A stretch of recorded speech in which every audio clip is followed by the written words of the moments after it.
Welcome, everybody, to the March Madness preview show on the Grueling True Sports Network. Today, we're going to look at Montana versus Wisconsin.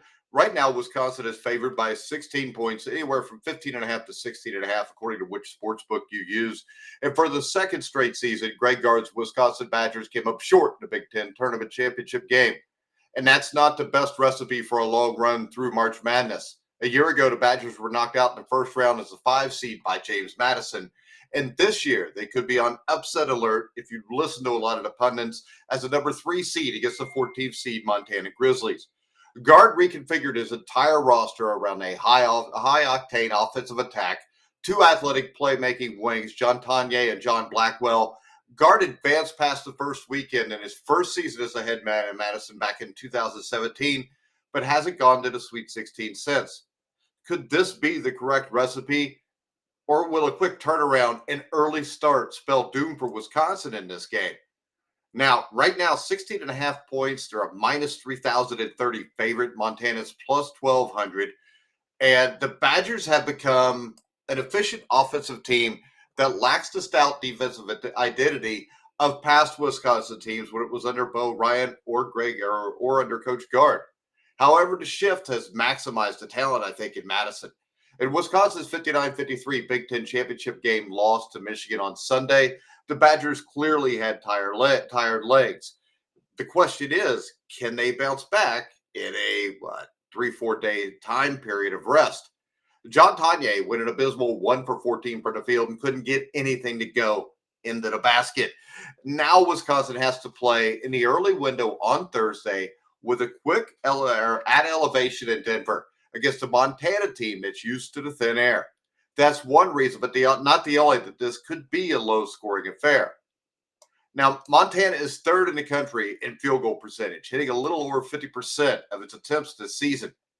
And the Grizzlies play at about an average pace, so it's not like they're a run-and-gun team that shoots 50%. That's not the case here. And you've got Travis DeClare's team has a 5th percentile offensive rebound rate and forces turnovers on only 13.7% of its opponent's possessions. Similarly, Wisconsin has a 35th percentile offensive rebound rate and forces turnovers on a 12.8% of its offensive possessions. That means there won't be any second chance or transition opportunities, which are often the quickest way to put points on the board. I expect a relatively low-scoring game. I'm saying high 60s to mid 70s. But it feels a little bit like fool's gold to me if Montana and Wisconsin are both knocking down shots, because then we'll get a high-scoring game.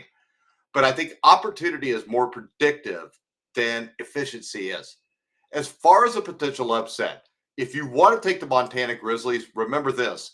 They played 2 Power 4 elite teams this year. They fell to Oregon 79-48 and to Tennessee 92-57.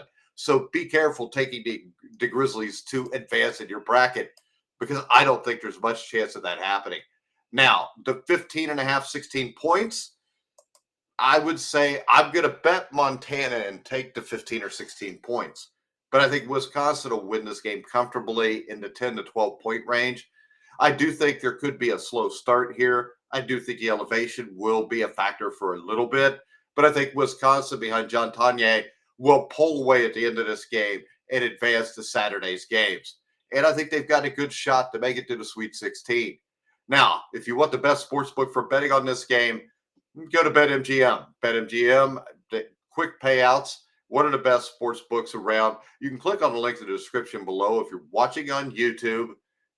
And if you're not, go find BetMGM. If you go to our YouTube channel and you go to this video, you'll be able to find that link. Make sure you follow me on X at Grueling Truth. Like, subscribe, hit the bell notification. But for now, I'm Mike Goodpaster. You've been watching and listening to The Grueling Truth, where the legends speak.